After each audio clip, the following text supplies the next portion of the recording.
Namaku Ardi, umurku 24 tahun. Baru aja dapat kerjaan di sebuah kota kecil yang bahkan mungkin Google Map aja agak males kalau disuruh zoom sampai detail. Kota ini nggak jelek-jelek amat sih. Ada alun-alun, ada pasar tradisional, ada kafe-kafe yang sok kekinian tapi isinya bocil nongkrong pakai seragam sekolah. Intinya kota kecil ini masih cukup ramai. Tapi begitu keluar dari pusatnya sedikit aja, udah kayak pindah dimensi. Gelap, sunyi, dan penuh kebun pisang di pinggir jalan. Karena kantorku nggak jauh dari pusat kota, aku mutusin buat ngekos atau ngontrak deket situ. Nyari-nyari info, akhirnya ketemu satu rumah kontrakan murah. Harganya miring banget sih dibandingkan kontrakan lain. Saking miringnya aku sempat mikir, ini kontrakan apa diskon akhir tahun?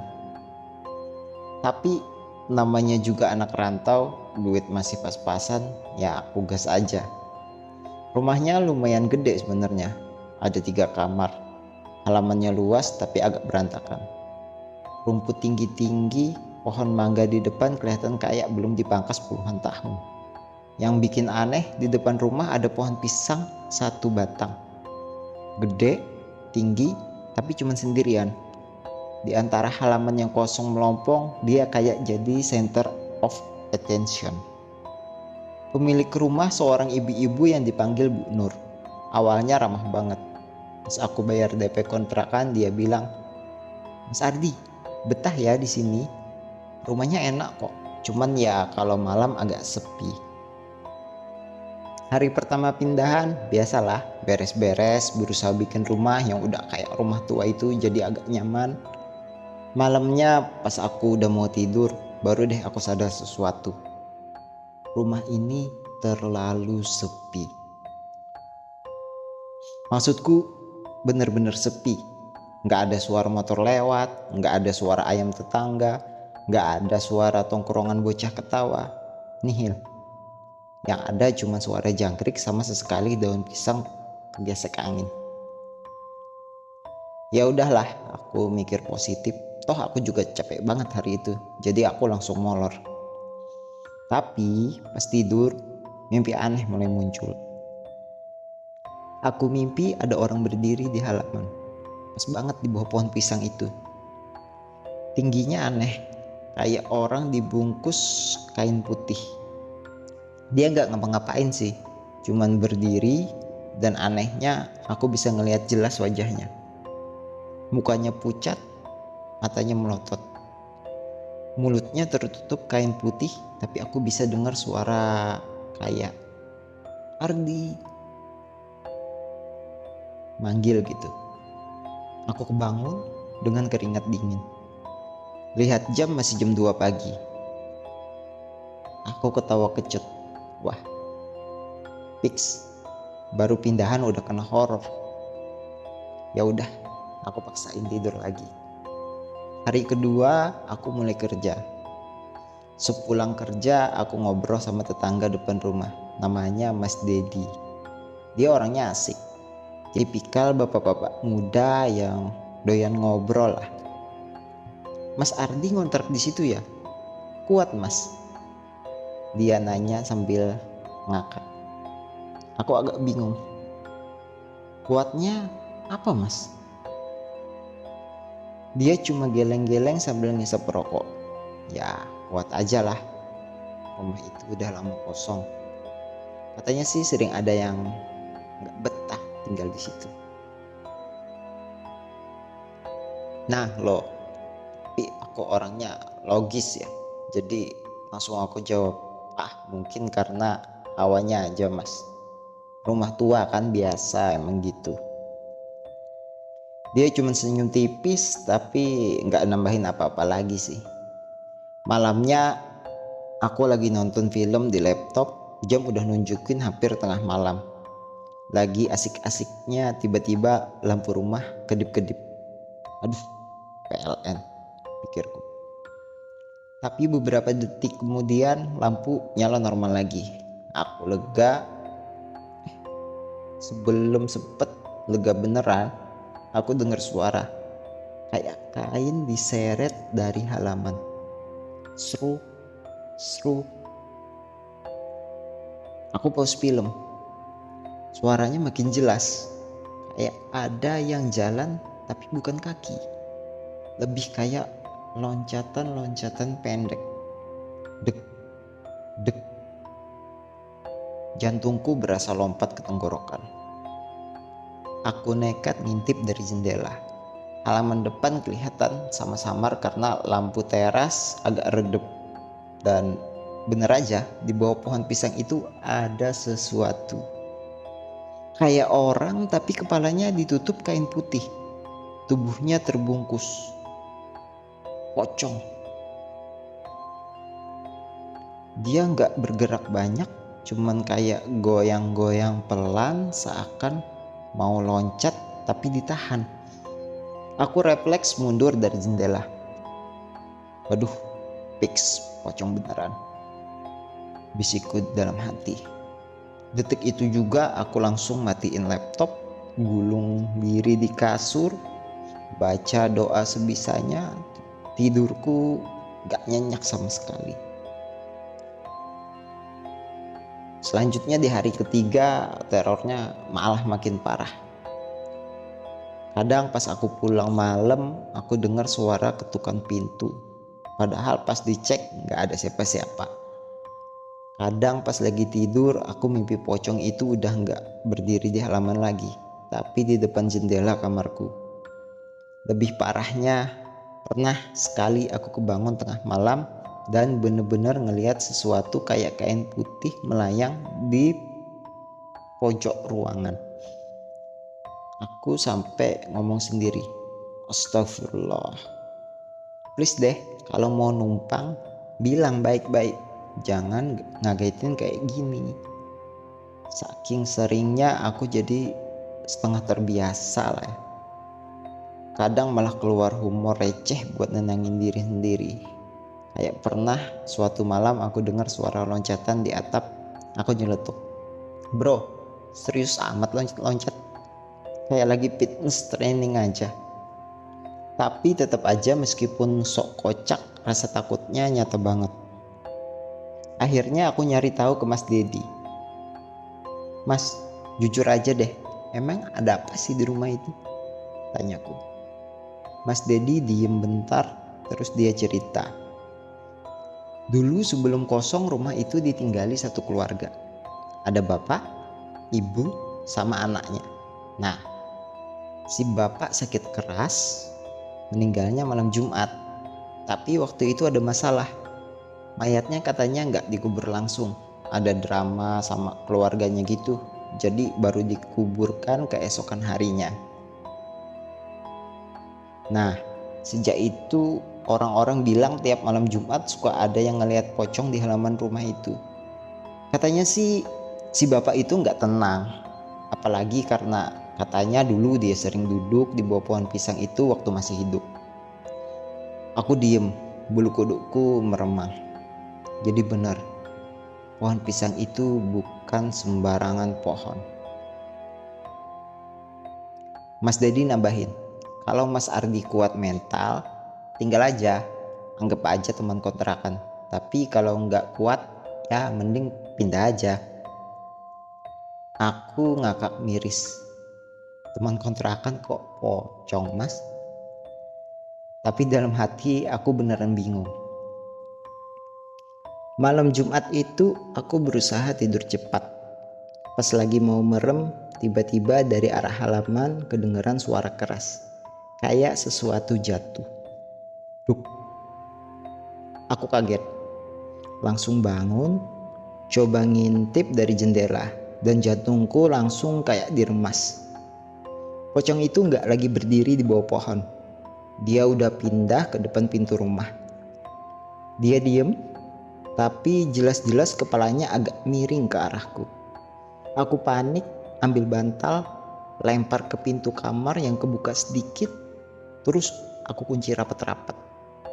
Tapi anehnya, beberapa menit kemudian aku dengar suara kain diseret dari dalam rumah.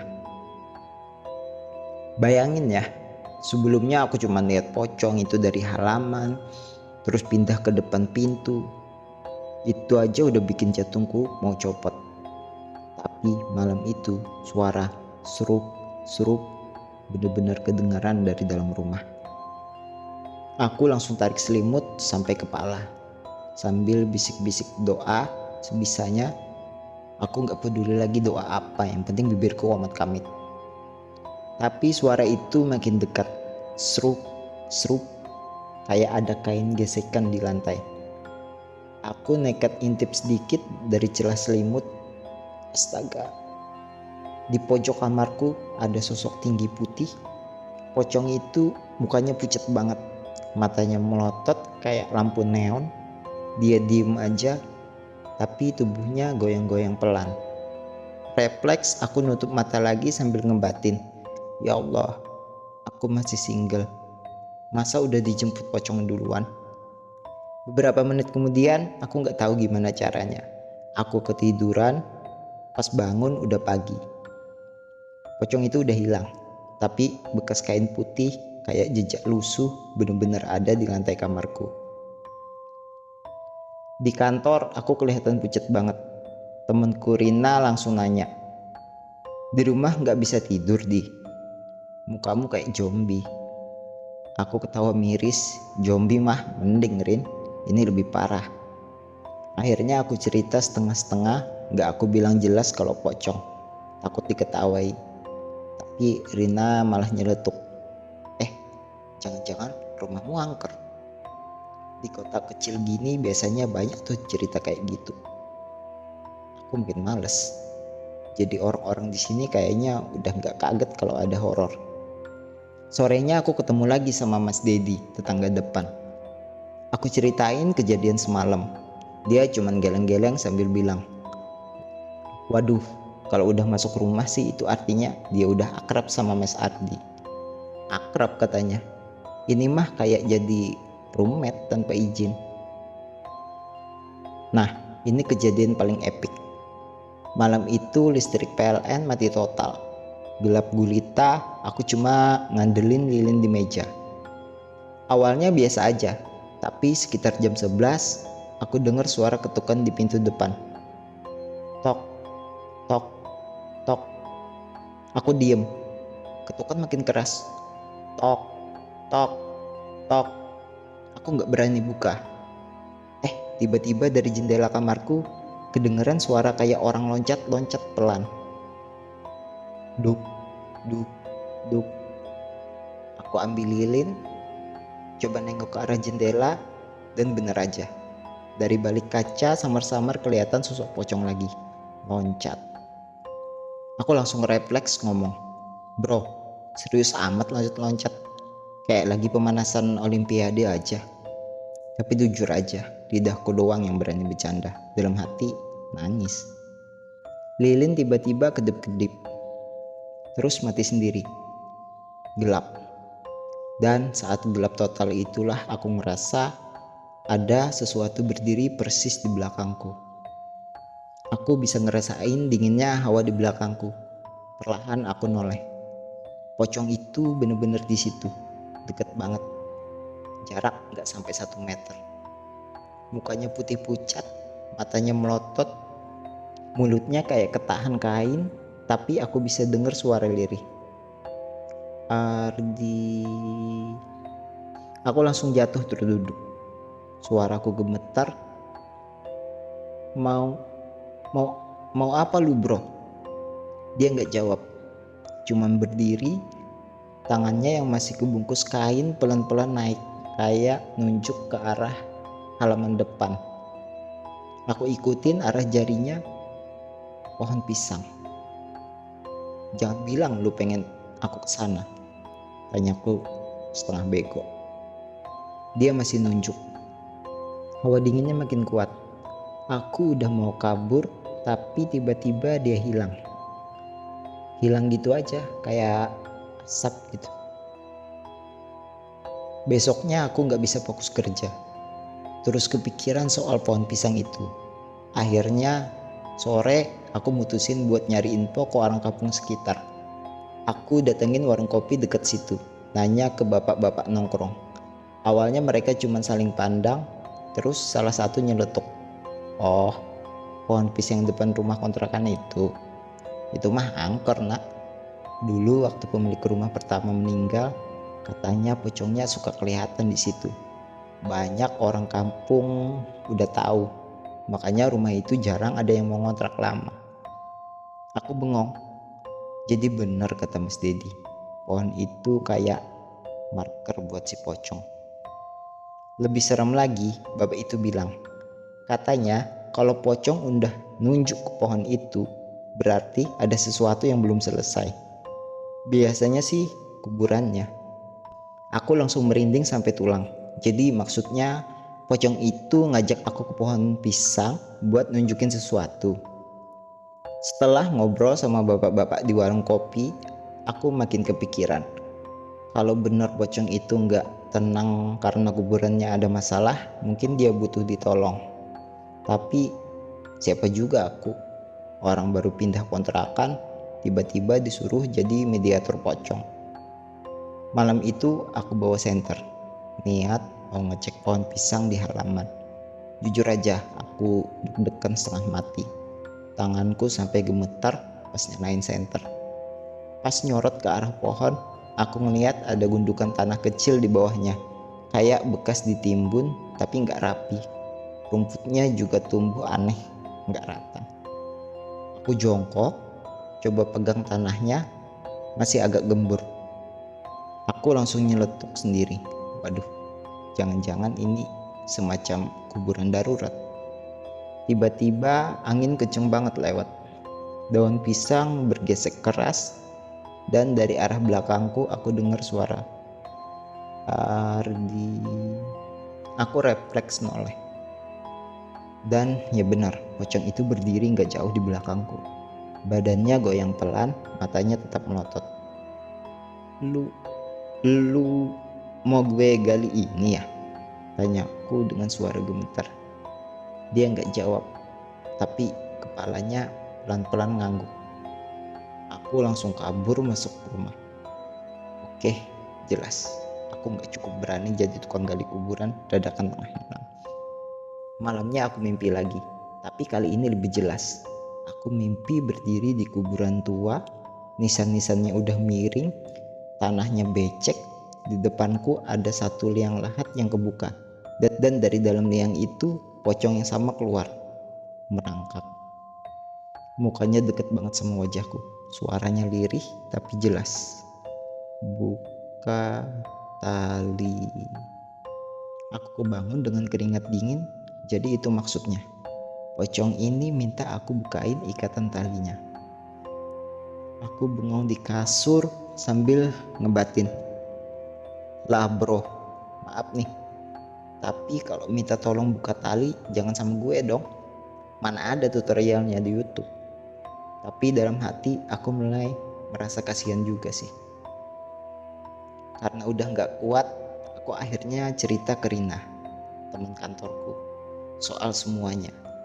Anehnya dia malah percaya. Serius, di kota kecil gini hal-hal gitu nyata. Kalau kamu udah mimpi sampai dikasih pesan, berarti dia emang butuh bantuan. Rina ngenalin aku ke pamannya, Pak Sastro. Katanya orang pintar di kampung. Aku datengin rumahnya sore-sore. Pak Sastro orangnya tenang banget. Pas aku ceritain semua, dia cuman mangut-mangut. Kalau betul dia nunjuk ke pohon pisang, berarti ada hubungannya dengan tanah di situ. Besok malam kamu gali sedikit, lihat ada apa. Tapi jangan sendiri, ajak orang. Aku langsung nyeletuk, ajak orang. Masalahnya siapa yang mau nemenin gali kuburan pocong malam-malam, Pak? Pak Sastro senyum. Kalau nggak ada yang mau, saya bisa ikut. Tapi kamu harus siap lihat sesuatu yang nggak biasa. Aku seketika langsung merinding. Malam berikutnya, aku sama Pak Sastro bawa cangkul kecil. Mas Dedi juga ikutan. Katanya penasaran sih. Jadi kami bertiga ke halaman kontrakan, tepat di bawah pohon pisang. Awalnya biasa aja sih, tapi makin digali, tanah makin bau. Bau busuk campur anyir. Mas Dedi nutup hidung. Waduh, ini mah beneran ada mayat kali mas. Gak lama cangkul Pak Sastro nyangkut sesuatu. Pas disorot senter, kelihatan ada kain putih kotor kecoklatan. Aku hampir muntah. Itu pocong. Benar-benar ada mayat masih kebungkus kain kafan, dikubur asal-asalan di bawah pohon pisang.